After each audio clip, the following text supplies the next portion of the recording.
Okay, good afternoon, everybody. Alex here with you once again from the Festival of Enterprise. I'm joined by Andy Clayton. How are you doing today, Andy? Alex, it's great to be here. I'm fine. Very well, thank you. Awesome. Well, welcome, everybody. You can see we've got people from all over the country joining us again, from Roger in Bedfordshire. We've got Peter in Norfolk. We've got Alicia in Belfast.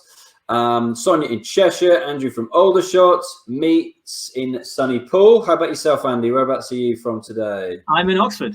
You're in Oxford. Okay, very good. So Andy's going to be talking about planning with your teams virtually during COVID-19. So looking to cover how to lead your team in a virtual environment, how to make your meetings more effective, the common pitfalls of virtual meetings and how to avoid them, and then answering any questions that you've all got. So just post up in the chat box, guys, is the easiest way for Andy to see the questions rather than the ask a question box. So just post up in the chat box any questions as I'm going to pass over to Andy to talk about his presentation and cover the training that we've got for you today. Something that I think we're all trying to get to grips with at the moment.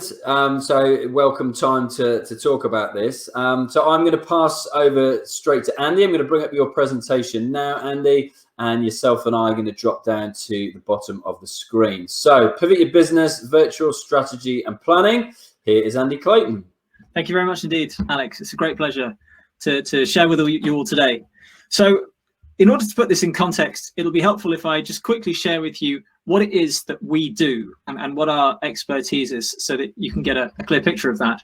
So we're a coaching business that help high growth companies to put in place strategies, priorities, plans, focus, and then align the team behind them and make sure that they get executed. So we work with companies that are typically growing, maybe they're 2x, 3x in a year. At the moment, we're working with a few companies that, because of the COVID-19 crisis, some of them are growing like 10x, 100x even. So that's our expertise. That's what we do. Now, at the moment, companies are facing sort of three challenges, and those are really the three challenges that I want to speak to today. So the first is that markets have suddenly changed. So in some cases, markets have kind of evaporated and disappeared. In some cases, pivots are required. And so for a few businesses, markets have kind of exploded.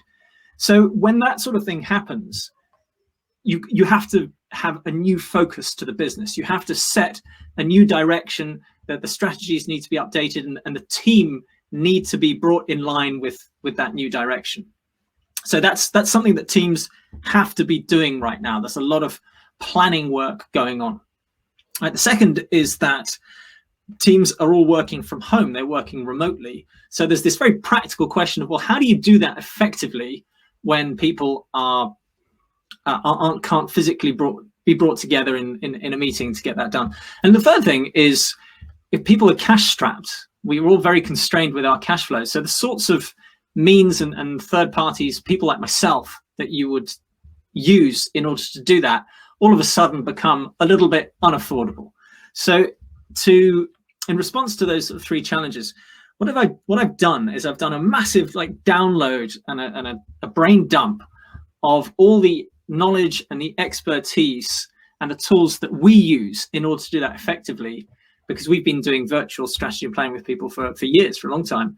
And I've actually turned that into a course. So there's a DIY course. It's a series, about 2 hours worth of videos and all the materials and the worksheets, the agendas and everything that you need to do that effectively. And so what I'm going to do is I'm going to take you through some of the key elements of that now, and then I'll share with you a link a bit later on. There's a discount code for that particular course. So really the intent of all of this is for me to share with you and hand over to you the expertise that we've built up over years of doing that, so that teams can learn how to do it for themselves. So I'm just going to take you through the key elements of doing strategy and planning virtually. Then I'll share with you the discount offer, and then we can have some Q&A before we end. And I want to start with a story, and it's a story about actually one of our clients. It's a guy called Alex, based down in Kent, and he runs this company called SaaStock. So they are one of the world's leading events businesses for software as a service industry. And Alex has had that company for, I think, about 5-6 years. And he's sort of grown it out of his own bedroom. And it's now he's got 20-30 people in his team. And so by March of this year, he found himself in the situation of being one of the top 2 global companies in this events business. And he's had years of high growth and years of sort of high profitability. And but anyway, that's where he's found himself. And all of a sudden, his world changed overnight. As you must well know, Alex, you know, the events business of all industries is one that's been impacted sort of the most seriously by all of this. Yeah. So his response to that, I thought, was really impressive. And I just want to share it with you as a story today, because it's all about how you take a team in a new direction very, very quickly, and how to do that effectively. So I thought that there was just no way that Alex would kick off with us, because like I say, we're relatively expensive consultants. And I thought, well, at a time like this, when the market is falling out from underneath, and the coach in our team, Anthony, that was going to work with me, said, well, actually, they want to carry on. So, okay, well, let's see where that goes. And he what he did is he used his strategy and planning session to set the business on a new path, which was to become the leaders in the virtual delivery of events within the software as a service industry. And so where Alex finds himself now, and this is just sort of a few weeks on from that time, is a really interesting change in his business. So he's a slightly smaller company than he was, right? So he's had to let go of certain teams and projects and initiatives within the business. And so in today's world, that means furloughing people. It means getting rid of certain costs and external third parties and, like I say, projects that they are working on. And he's pushed the whole business to create this online virtual product called SaaS.remote. And the outcomes of that are quite interesting, though, because the profitability of his business has significantly increased. So the margins in his business are like 3-4 times what they previously were. And he has been able to get access to channels and partners and people to work with that he previously didn't have, all through executing a sudden pivot within the business. So I don't think he would have necessarily chosen in an ideal world, but his quick response has meant that he is now, in some ways, the business is more robust than it was previously. So he's more profitable, and he's now, because he was a first mover in his industry, he's actually in a position of leadership, whereas before he was a bit less so. So, for example, the main competitor to his, which is an American company, they were later to the game of launching their first remote product than he was. So, whereas previously he was viewed as being like the sort of the number 2 in that industry, he took this as an opportunity to be seen as the first mover. And so he really inspired me with this. And there was a few elements of how that was done, which I just really wanted to share with you. The first is this idea that, so when we think of ourselves as leaders within our businesses, how we respond to moments of catastrophe like this is quite instructive, you know. So a lot of us, and I think we have both of those personalities within all of us, right? A part of us wants to kind of close down and shrink and sort of hide under the covers because it's a really scary and uncertain situation. And then there's another part which thinks, wow, well, there's a whole new world out there at the moment. There's new markets. So people are adopting new ways to find information, new ways of purchasing goods and services, new ways of actually interacting with those goods and services.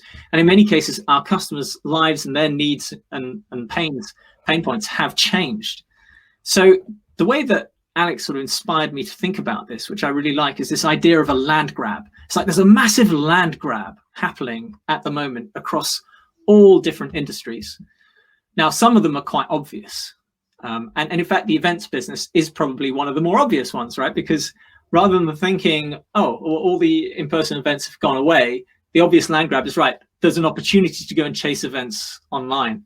But I found that sort of pivot mentality, that land grab mentality, is one that's applicable across loads and loads of different businesses.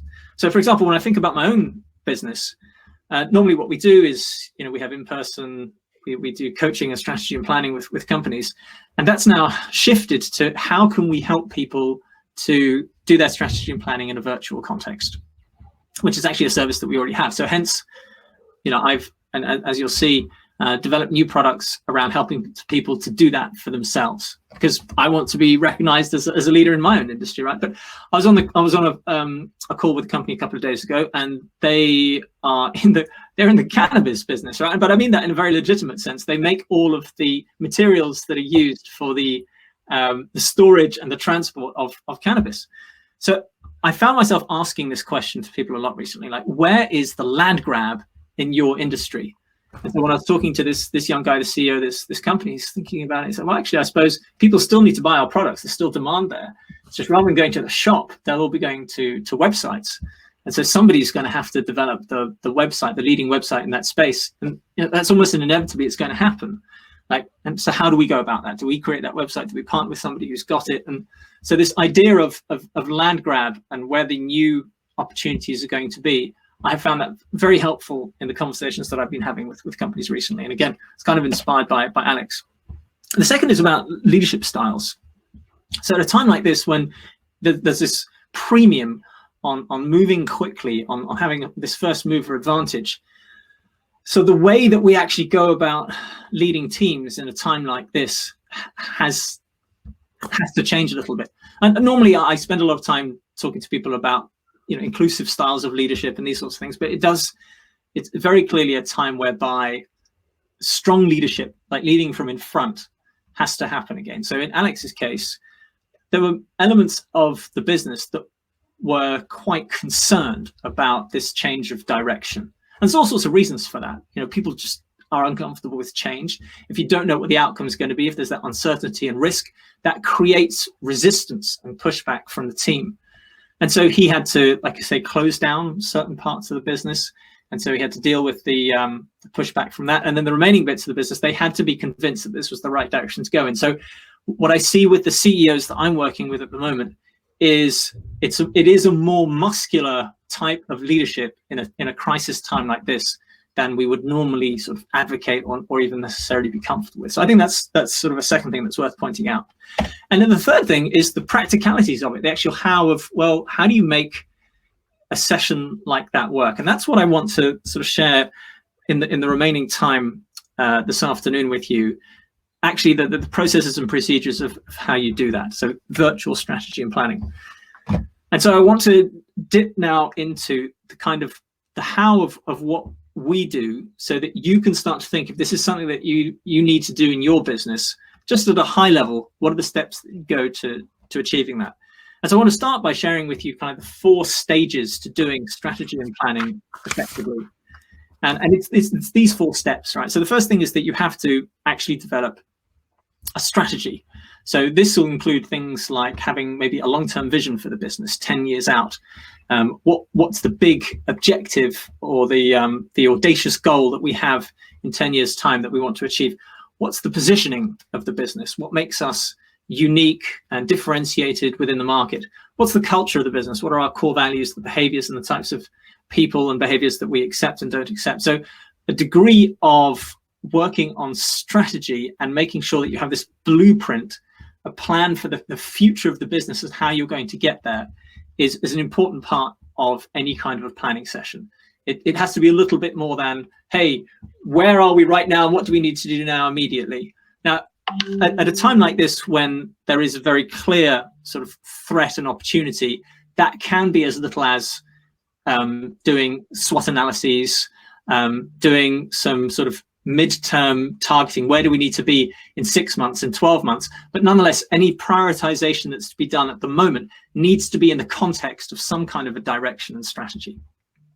The second then is once you've got that sort of vision for the future, albeit maybe the quite immediate future done, you then need to pick out priorities from that. So working through all the elements of that strategy and at each stage saying, right, what ideas do we have based on that can help us to that we need to focus on for this period. Now, planning periods have shrunk down quite considerably. Normally, when we do planning with businesses, we'll do it over a 3-month period. We'll put in a plan for the quarter.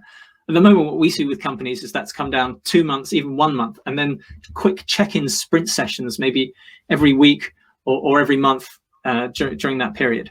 So selecting a few priorities for the period, then going about planning those out in some detail, and then the rhythms and habits of execution in order to deliver on those. So I'm just going to share a couple of slides around each of these areas to give you a little bit of context and some color to what that means in each case. So we work from a book called Scaling Up. So it's really the best text out there for small, mid-sized companies that are looking to grow quickly, and all the elements that they need to put in place in the business. So it's got a great checklist called the Rockefeller Habits Checklist, which is like a diagnostic for how well the company is being managed. It's got all the key components of strategy that I just described. And then it really goes into some detail around what are the execution habits. So a copy of this for the team is a really important component of good strategy and planning, because it's almost like a little MBA course for each of the team members to help them to understand how to go through the process of doing strategy and planning. And so one of the key components of the strategy piece is this idea of a BHAG, whereby you've got a long-term vision for the business, what it's going to be at, and then you're breaking it down. And we call this concept having a very clear line of sight. So what that means is that the team are agreed and aligned upon what the future version of the business is going to be, and has thought through what the key sort of base camps on the way to that summit look like. Now, at the moment, our BHAG might be, by the end of the year, we have to look like this. And so by the end of the next quarter and the quarter after that, roughly, that's going to be these objectives and these outcomes. But nonetheless, having a clearly agreed upon and defined future version of the business, and then the key steps towards getting there, that's a very important component. It's not the only component, but that's a key part of strategy. Another one is, like I say, is about sort of positioning. And so we use the terminology of what we call brand promises. You might be familiar with sort of unique selling propositions or positioning statements, but it's very much, okay, in this new environment, in this new world, what are the 2 or 3 key things that define us relative to the competition? So what is it that we do well that the reasons that people are going to choose us over others? And there's an example that I've picked here from one of our customers, who are a design and build. So they're in the property industry in London. So they design and build out offices. So there's lots of ways that you can compete in that particular market. You could be the quickest, you could be the cheapest, you could have the most creative and original aesthetic designs, or you could focus on a particular industry niche, or you could pick the most exclusive locations and work with those. But these guys, the way that the area that they compete on is what they call total engagement. And so what they mean by that is it's really interesting and quite smart. What they've done is they've spent an awful lot of time in the research and development of how do team members engage with workspaces. So how much office space do they need, what desk space, Wi-Fi connection, how much time do they spend in the office? And they've created these sort of 22 avatars of the actual users of workspace, of office space within London. And so what they do when they design their offices for their clients is they say that the offices that we design create the highest level of engagement for your team members, because they know that for a certain type of customer, the kind of companies that they go after, that's the thing that's most valuable for them. It's all about staff engagement. So it's, I think, a really sort of smart and clever way of having an interesting point of differentiation. Right, so then we get on to, if we have our strategies with our long-term visions and our differentiation well defined, how do we go about picking a few priorities right now? Because strategy is only as good as how well you're sort of moving towards it and executing on it in any given period. So I think one of the most important things around strategy to make clear to people is it is a statement of what you do, right? Of what your positioning is and what the direction you're going in, and therefore by extension, it's about saying no to everything else. So a key component of any strategy and planning is an explicit agreement that there's a few priorities that we're going to focus on in this period, and we're not going to do anything else. And particularly at a time like this, where resources are constrained, where timelines are tight, it's so important to go through a process of actually narrowing down and agreeing on a few key things. And so this is where we talk about what we call sand and rocks. So sand being the the day-to-day business as usual work that we all get absorbed by. So managing staff, doing sales, taking care of customers, delivering our products and services on time. We have a business that's in normal situations, but it's operating and it's filling up our time. Whereas Rocks is taking a few key initiatives around driving change to the business and designing those and planning those and prioritizing those, because the only way that you fit the sand and the rocks into the pit, obviously, is you've got to put the rocks in first and pour the sand over the top. If you don't put the rocks in first, and you allow your time to be filled up with business as usual, then you won't be able to drive change through the business. So that's just one of the key concepts, which is have a few key priorities and initiatives in the business, typically sort of 2 to 3 for the period, that are going to actually drive some change. And a successful strategy and planning day always has a few key priorities for this period mapped out and in some detail. So in a virtual context, how we actually practically go about doing that. So if we were normally meeting in a conference room or something like that, we'd have flip charts, we'd have post-it notes, we'd have the wall. And that's how people would collaborate in order to bring their ideas together. So a classic part of a strategy and planning day would be where you're actually going through that process of deciding, right, what are our priorities for this period? And you might have, let's say you give each person 3 post-it notes to say, well, what do you think we should focus on? Define that. What are the outcomes by the end of the planning period?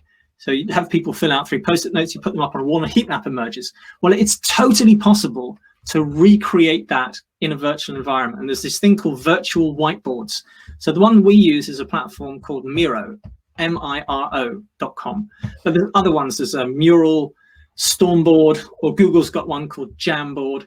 And they all do essentially the same thing. It's like this infinite virtual white space. And you can create these elements in there. So for example, this here is what we call a frame. This frame is called heat map. And within it, you've got notes. And you can give each person in the team a different color of note. And you can also add text boxes. You can add tables in there. You can cut and paste things like your targets and metrics for the upcoming period. You can even get some of your company brand visuals copied and pasted in there so that you recreate virtually everything that you'd have on the wall or on the flip charts in a normal strategy and planning session. And so what you can see in this one is this is a team. This is a nominal example that I've created just as an example, whereby a team in real time on a virtual whiteboard would sort of line their post-its up based on what they think the priorities need to be. And then that gives you clarity on which of the few projects that you need to spend some time planning around.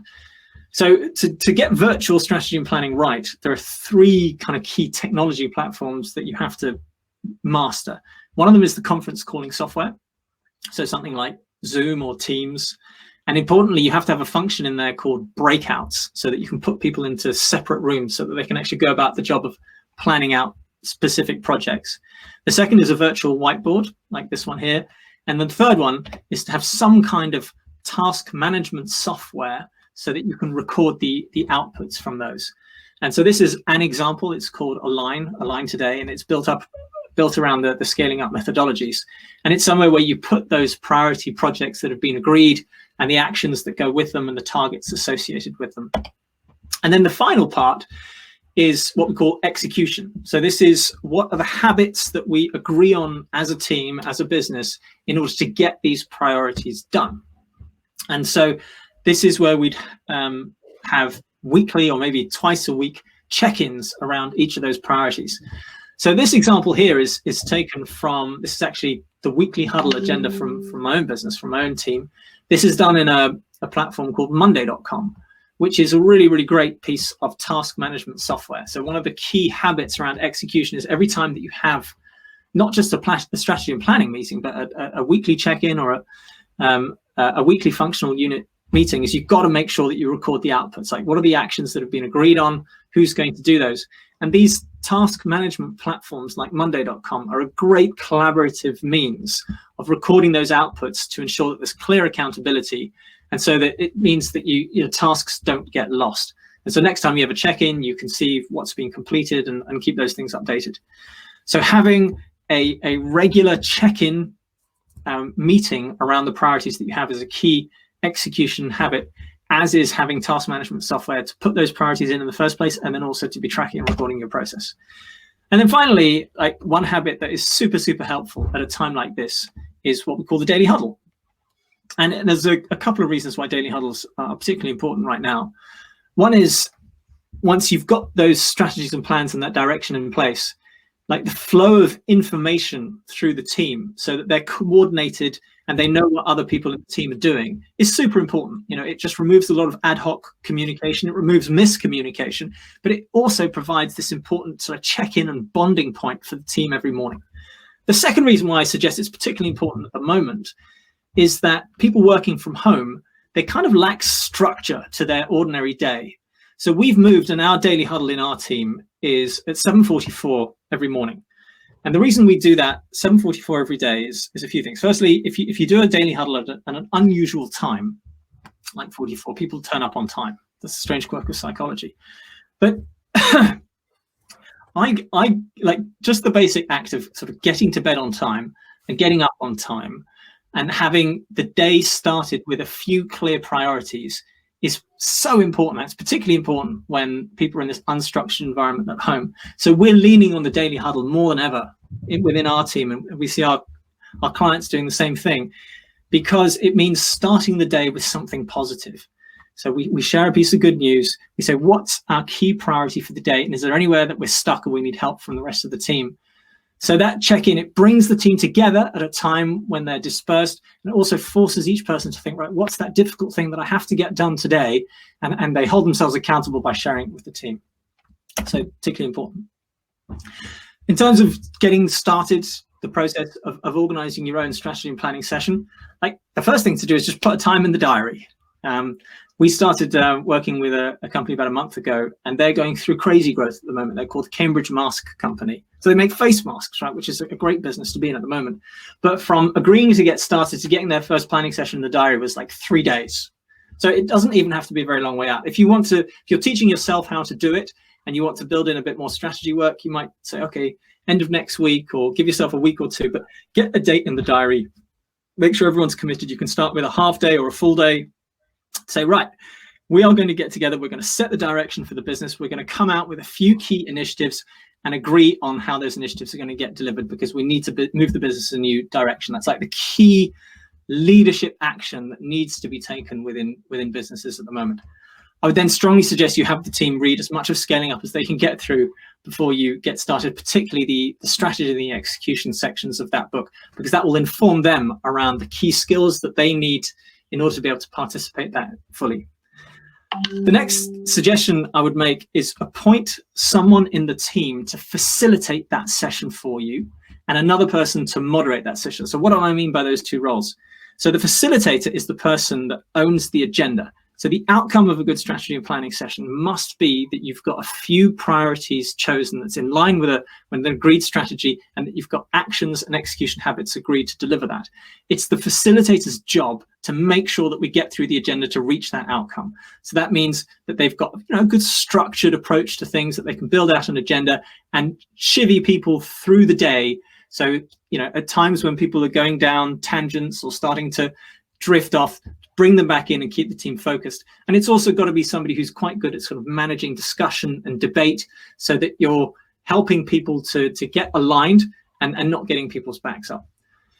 And ideally, that person shouldn't be the CEO. The best thing is to separate the role of the person that takes us through the agenda from the person that's the ultimate decision maker, because otherwise it's quite confusing for people if those two roles are combined.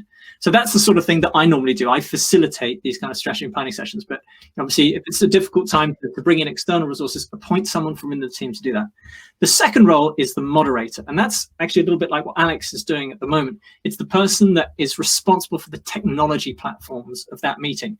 So they become experts in those three things that we discussed. So first of all, making sure that everybody has got a link for Zoom or Teams or whichever platform that you're doing, and that it's got all the correct settings set up. So for example, that you can create breakout groups for teams to get into the detail of discussing their projects. So that you've got the whiteboard set up so that people have got logins and can come in and collaborate, and all of that has been set up in advance. And then finally, that you've got task management software agreed and again all set up so that those projects can be easily recorded within there.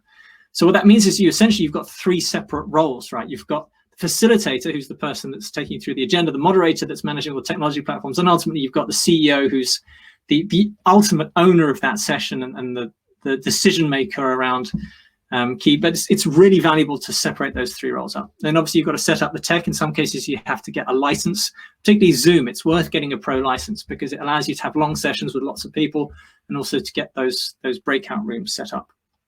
So if you want to learn more in terms of how to actually do that practically, I have put together this course.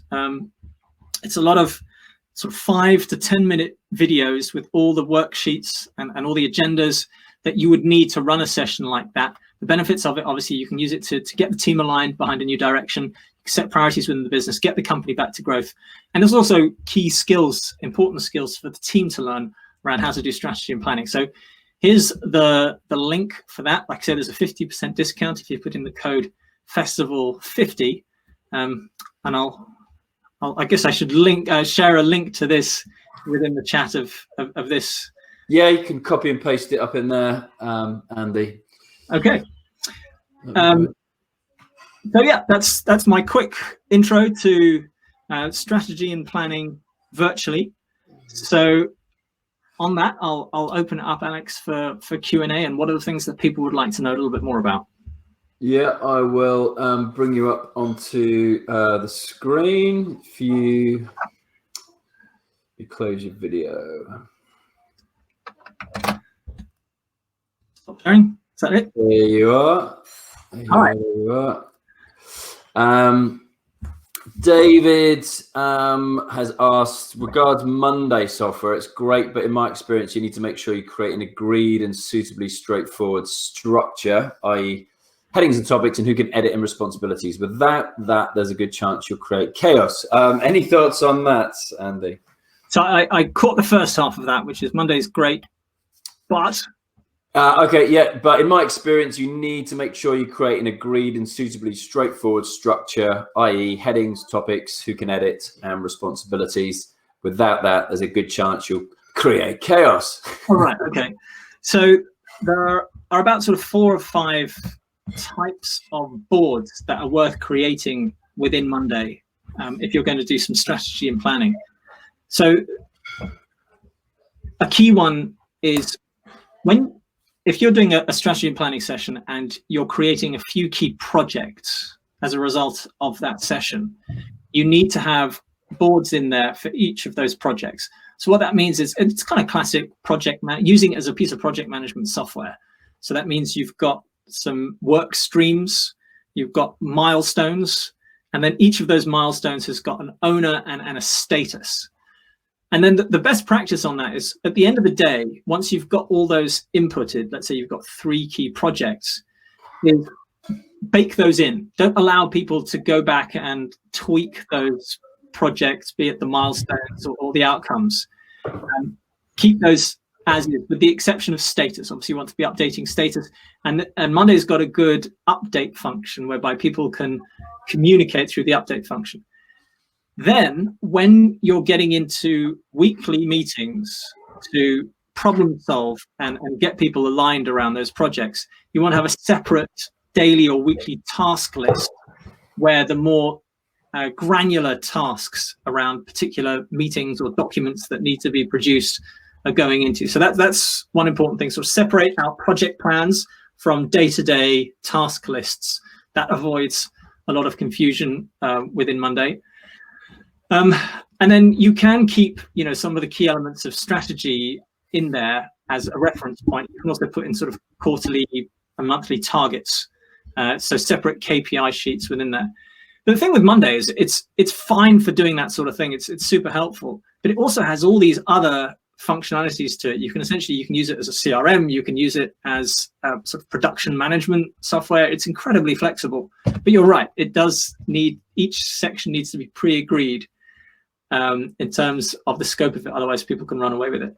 But one key thing I would say, and this always surprises me, is at the end of a planning day, people have got their plans into a piece of software, and then they go onto weekly calls and they kind of forget to pull up the plan. They don't actually reference the Monday.com or which piece of software that they're using. So I would strongly recommend that if you're running a team, like, reference the plan, bring up the software when you're having your weekly check-ins. Cool. So questions we've had come up as well is with regards to your own business, Andy, what happened to you and your business after lockdown? What were your initial steps to kind of get a hold on what was happening? Well, I've been a member of a group called the Entrepreneurs Organization for 11, 12 years. So in a previous life, before I did this, up until about 2-3 years ago, I had a business in China, and I was the UK's leading China operations outsourcing agency. So I had some teams of people here and there, and I sold that business 2 or 3 years ago. So all through that time, I've been a member of EO, the Entrepreneurs Organization, and being a member of a group of entrepreneurs at a time like this has been absolutely vital, because it's first and foremost, it's an inside job, right? Our business's ability to respond and react well to this sort of situation directly correlates to my own business. So it's down to resilience, character, and honestly speaking, I've had days of fear and uncertainty and anxiety because I've been losing customers and business that have taken years to build up, and it's sad. There's been days of grief. Yeah.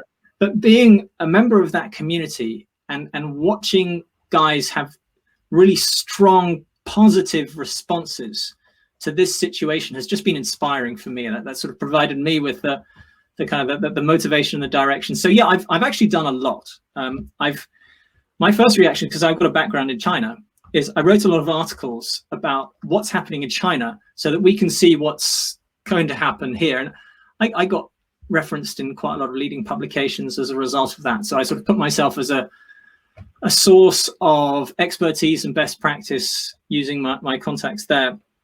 I sort of deliberately positioned myself in order to help businesses that are growing as a result of COVID-19.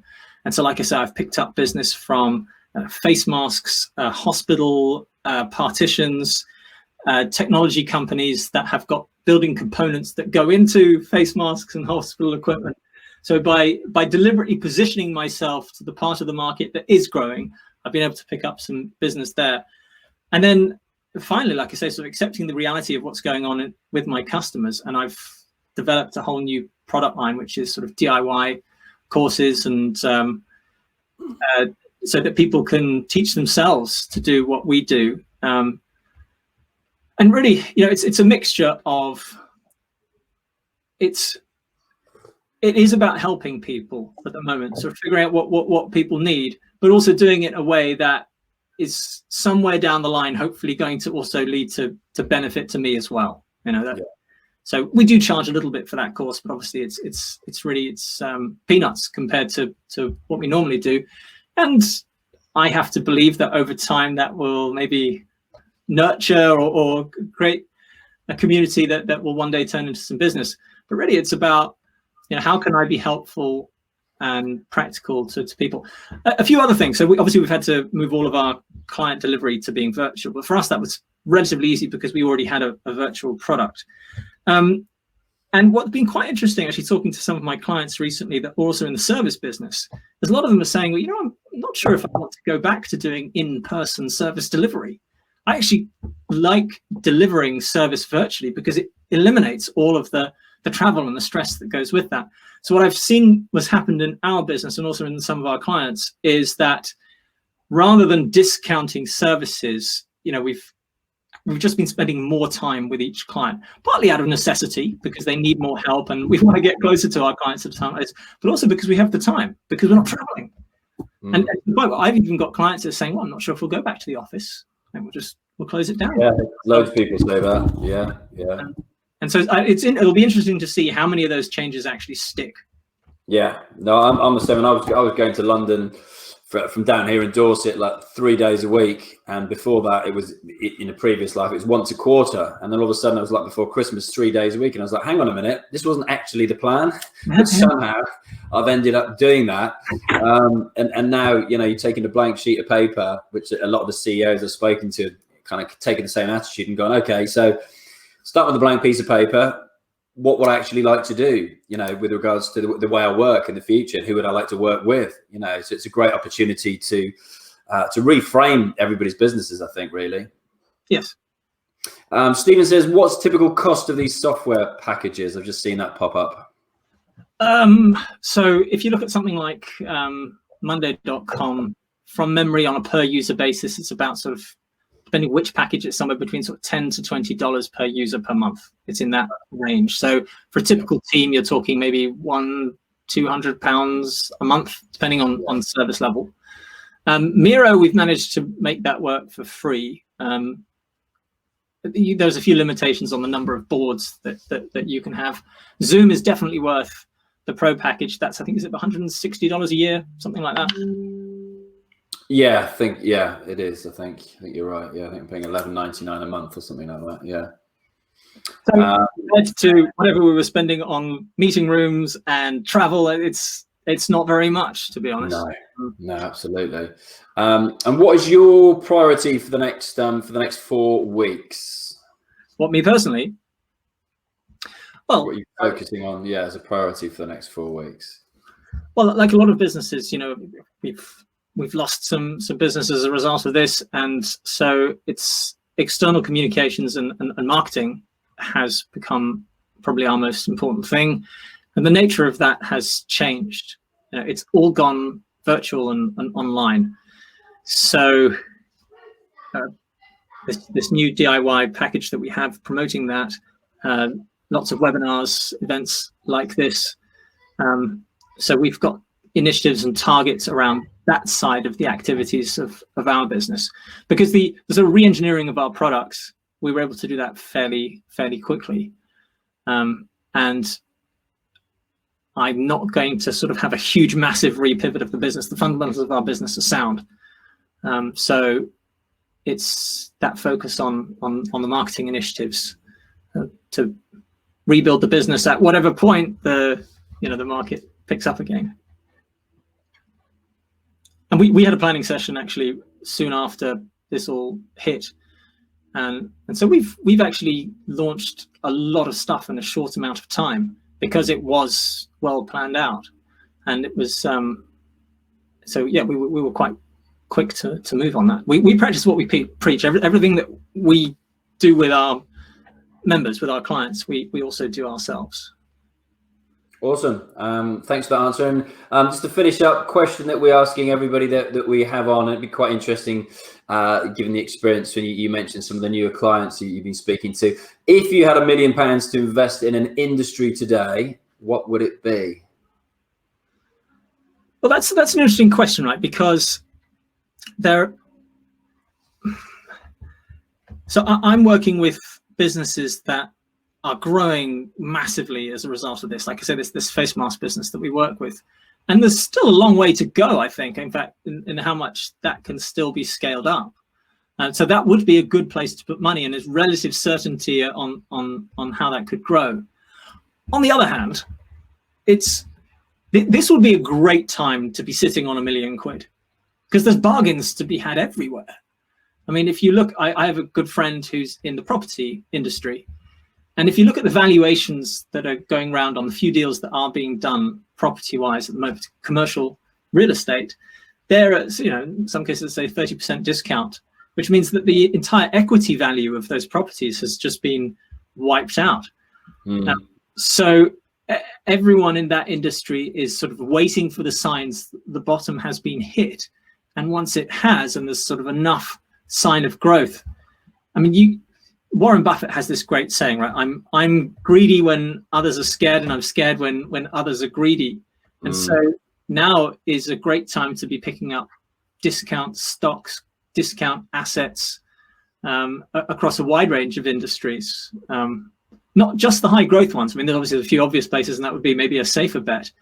But you saw, Warren Buffett bought out a huge stake in major American airline, didn't he, recently? Because it's the market goes beyond where the bottom is, and so as long as it's businesses with good fundamentals, there's a lot of money to be made right now in investments, unquestionably. Wasn't Virgin Atlantic, was it? I think it was Delta. Was it? Okay, that's America's biggest one. Yeah. Interesting. Well, great. Any last questions for anybody, or any last words from you, Andy? Thanks, Peter, for the kind words. He's got to shoot.